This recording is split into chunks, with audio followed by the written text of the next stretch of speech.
राधे राधे। आप सभी को जय जय सिया राम। आज मैं एक जनेऊ गीत लेके आई हूँ।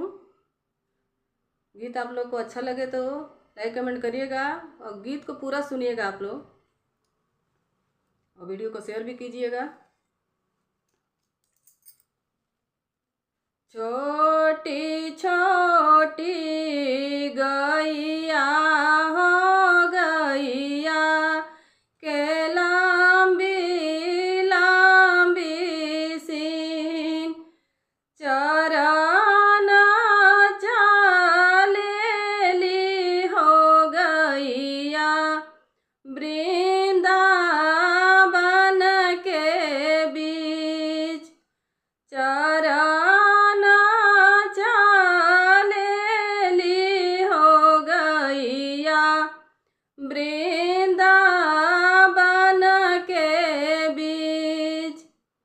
वन में से निकले हो बघवा बघिनी सहित। बना में से निकले हो बघवा बघिनी सहित।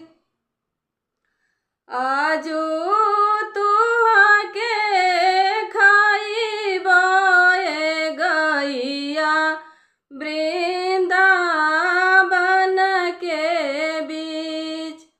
आजू तुहके खाइबे गैया वृंदावन के बीच। आजू जानी खाई हाय बघवा वृंदावन के बीच। काली हम आइबे बघवा बछरू सहित।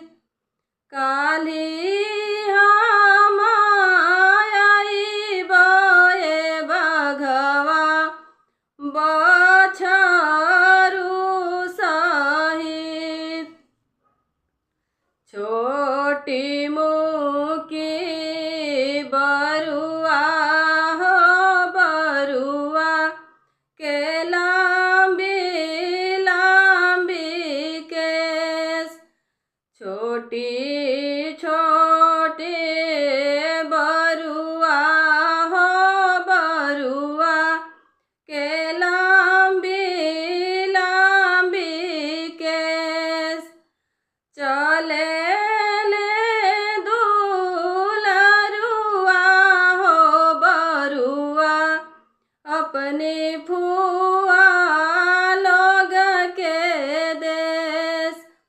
चले ले दुलरुआ हो बरुआ अपने दीदी लोग के देश।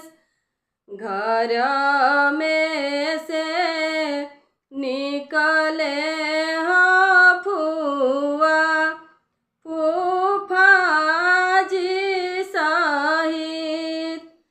घर में से निकले हो फुआ फूफा जी सहित।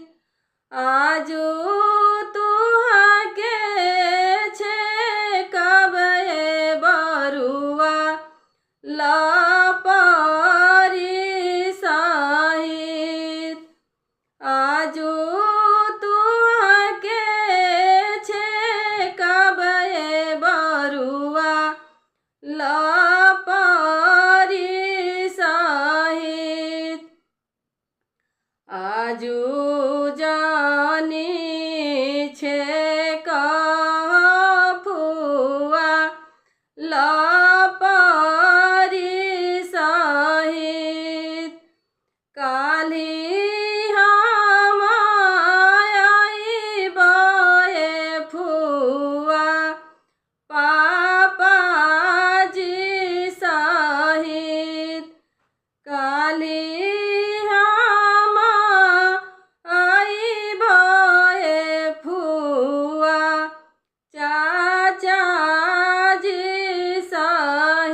काली हम आई बाए फुआ भैया जी सहित।